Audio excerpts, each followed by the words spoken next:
Okay, when did you first start to sing? When did I first start to sing? That's a very good question.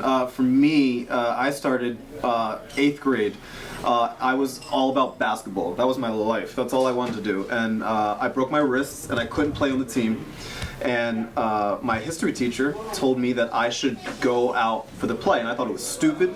But I found out the girl I liked was going out for the school show. There's always a girl. There's always a girl involved, and I was like, okay, I guess I'll give it a try. And it was 8th grade, which is like, 8th grade was a very important. Yeah, it was 8th grade, and it was a very important year for me, love life wise. So I went out for it, and as soon as I stepped foot on that stage, I'd never sang before in public in my life, but as soon as I stepped foot on that stage and I sang my song for my audition, I knew that this was what I wanted to do. I just. Were you a natural singer? I mean, it takes a while to develop something, but you were able to go over. Oh yeah, I was able. I got the confidence up, and I was absolutely horrifically bad, but I knew that if I worked hard enough, I could do it. So after that, did you consciously like develop? Over high school years. Yeah, I did. I once I went to high school after my 8th grade year, I did all the school show all 4 years, and during high school is when I decided that I wanted to go to college for theater, and I really for theater, yeah. So I and musical theater specifically. Musical theater specifically, yeah. But I mean, I didn't want to limit myself to just musical theater. Because I wanted to be a good actor too, so I didn't want to just be a good singer. I wanted to be a good Not every film is a filmed musical. Yeah, that's very true. I know. Who'd have thunk, right? Just a tip. Yeah. So so I went and I studied ever since my freshman year of high school on, and then I was very fortunate. I mean, you really got on a program. This wasn't. Yeah. This is like relatively almost as soon as you could get on that. Oh, program. absolutely. And it was self-motivated. Absolutely. 4 years in high school, and then I went to Westminster School of the Performing Arts at Rider University. Okay. Yeah. And here I am. With this guy. But so you have aspirations. Yes, of course. I mean, like talking with the producers and it's like they're very talented, but they're doing this at this local level. Yeah. And with family and everything, they might not make the jump to regional, to Broadway. Well, But do you have aspirations? I do. I do.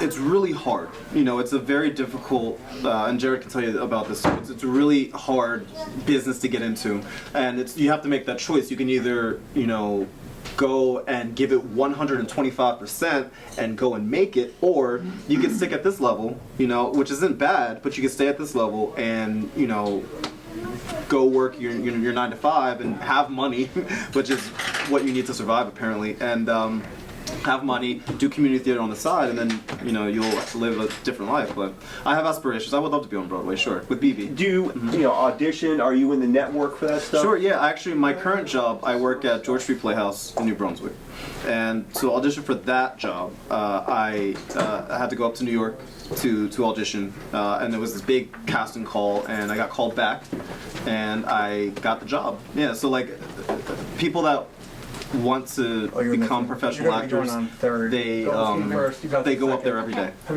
to audition, and you hear no a lot more than you hear yes, but you kind of just get used to it. Yeah, just kind of. It's just something that happens. Can you have your day job?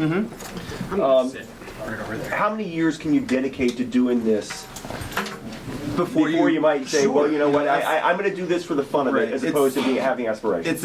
It's different for every person. It's one of those things. It's your internal will. It's a matter of how long you personally can deal with it, because it's a crazy, crazy, crazy life to live, and it's hard, and you don't have any money, and you don't have any of the stuff that you really want to have.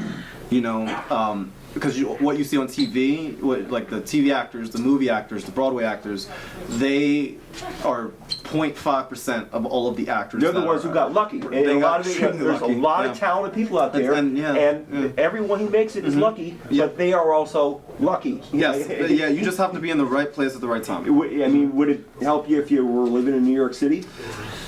I personally, I live in Hamilton, and I personally feel where I live now is great because I'm an hour and a half train ride outside of New York, and I'm 45-minute drive outside of Philly, and there's a lot of good stuff in Philly as well. So it's like I'm right in the middle of this big mecca of art.